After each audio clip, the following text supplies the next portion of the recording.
How's it going, everyone? Andy here, back at you with another 4K news. So Nintendo seems like it's finally getting back into VR. Now, no, it's not the Virtual Boy 2, even though I wouldn't really mind that considering us over here in Europe, we never actually got on the Virtual Boy. But Nintendo is starting to go back into VR, and it's in the form of Nintendo Labo. So of course, Nintendo Labo was announced last year, about a year ago now, when they first announced the Labo Kit. So the newest one is basically like, VR centered. So what they're essentially doing is like, essentially it's kind of like the variety kit, but it's VR centered. So you've got two sets that you can actually buy. You've got like, a basic blaster set that what I can see here is like, you get the basic VR goggles as well as you get the blaster. Or there's another one where like, it's basically the VR kit, that's exactly what it's called. And it comes with everything. So it has your goggles, it has the wind pedal, camera, the elephant, bird, as well as the blaster as well. Now, just in case if you want to go with the basic kit, like, because there is a price difference, like, if you get the actual VR kit, it's $80, and if you get the base kit, it's $40. Now, of course, like, if you're one of those people who just want to test it out first before, like, blowing a crap ton of money on it, you can buy the basic, like, set first, because they do offer an expansion set 1 and 2. So expansion set 1, you get the camera plus the elephant, and expansion pack 2, you get the bird plus the wind pedal. Now, right off the bat here, I think, like, this is probably the Labo kit that interests me the most, because when Nintendo announced it last year, I've always stood by that. I like the concept of it, like, I like the concept, I like what they're doing with it. It's the creativity behind it, it's pretty good, the way how they use the cardboard and everything. So that, I personally think it's all great, but the only problem I've always had here is that they seem a little too simplistic for me. Like, they just doesn't seem to have a lot of depth, especially when it comes to the games itself. But this one, now granted, we haven't actually seen it. For all we know, when it comes to VR, these could just be tech demos. But what I like about it is that it's inexpensive, so it's actually a good entry point for a lot of people who is curious about VR and you own a Nintendo Switch, and maybe like, you could try them out for yourself, especially the basic pack, like, it's only $39.99. But like, let's have a look at like, what these games could potentially be. Now, if you look at the actual image that was actually released for the Nintendo Labo VR Kit, there's like an image next to each and every single one of these contraptions. So the blaster, from what I could get out of it, is like, it's probably what it is. Like, it's probably a game where you look around and you just like, shoot whatever it, like, I don't know, shoot ships or like, whatsoever. It's definitely going to be like, a game obviously where you just look around and shoot people.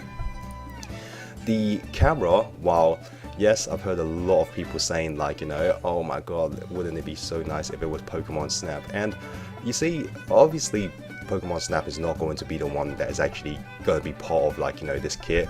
But can they like, release it somewhere down the line? Like, let's say somewhere down the line they actually release Pokemon Snap and they just make it compatible with the camera Toy-Con.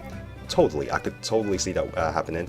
But just by the looks of it, it seems like there's a lot of sea life around the image. So it's probably like obviously an underwater section where you just look around and just take pictures of wildlife, which ironically is what Pokemon Snap originally was supposed to be. Like, it was supposed to be a game where you just going around nature and just taking picture of wildlife, but then they changed it to Pokemon at the last minute. Then there's the basic goggle game. Seems like you're looking around, you've got a planet there with aliens, which maybe just look around and shoot aliens or something like that. Now here's the thing, the elephant looks very interesting to me, because you can see like, there's like a scribble and then there's a pencil. So it seems like you use the trunk to draw, and then like, you basically look around, like, obviously through the actual goggle itself, and then you just move the trunk around to start drawing. It looks interesting, and I do really want to try this one out, because I'm an artist myself, and I just wanted to know what you kind of could do. That do you actually draw with it? And then like, it just looks interesting to me, so I definitely want to keep an eye out for this one. Then you have the bird, which is exactly what it's called, yeah. And again, if you look at the image around him, it seems like, okay, it seems like kind of like a flying simulator, like you're maybe look into it and you're actually a bird, because if you look at the side, you can flap your wings. It looks like, okay, cool, you maybe flap your wings to fly higher. It looks like a flying simulator, at least like, what I'm getting from the image from it. Now, there is one that I literally have no clue what it is, and that is the wind paddle. I have no idea what that's actually for, and it's also not included in the promotional pics, so maybe, I don't know, it seems like you play it alongside with the goggle, and I don't know, this is something that we're probably going to have to actually see it in action just to see what it actually does. But other than that, yeah, guys, if I'm being completely honest, seems to be the best Labo kit so far, or it has the potential to be the best one. And what I like about this is, yeah, it's like, I like Nintendo's take on VR using with Labo. I felt like it was the best outcome for them to, like, you know, try out VR, but without, because one thing I didn't really want Nintendo to do is, like, you know, go out of their way to make like a fully VR, like, you know, fully committed to VR, like for example, like what Sony did with PlayStation VR. It's like, I don't want it to go like full on, like, you know, making I don't know, a stronger Switch that is compatible, or like, you know, even making a super expensive peripheral just to make the Switch, like, you know, could do VR. Because to me, VR as of right now, it's still a fairly niche kind of thing. Like, you know, I still felt like, you know, it's not mainstream enough. And when I'm playing the PlayStation VR, many of the games here that I've actually tried on, they all feel like tech demos. Now, in all honesty, these probably all feel like tech demos as well. But the biggest difference here is that with Nintendo Labo, like, you know, this VR kit, what I can see so far, even in this slogan, is using simple, friendly, and fun.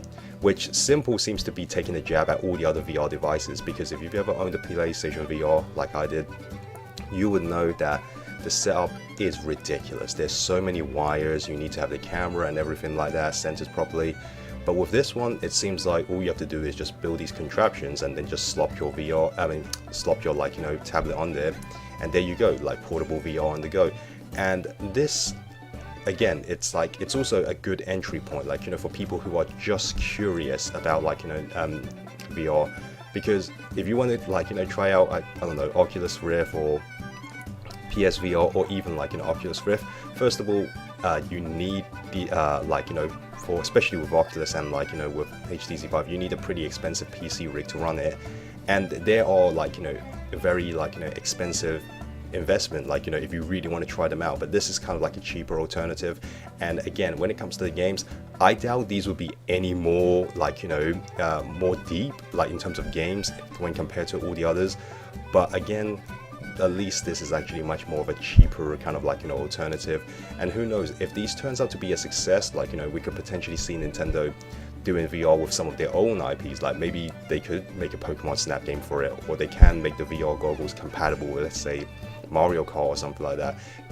There's possibilities, like, you know, but I could also see this being maybe the best selling one of all, because I do like the idea how Nintendo is splitting the packages. It's like, okay, cool, the VR kit is $80, but if you don't want to invest that much money, if you just want to try it out like I do, I'm probably going to go with the starter set, just, like, you know, get the basic view of get a basic taste of it, and then decide whether or not if I want the expansion set 1 and 2. Because if you buy the starter set first and then buy the expansion set 1 and 2, they're $20 each, you will end up paying $80 anyway. So if you just don't know whether or not you will like it, you want to go with the basic kit first, you could do that.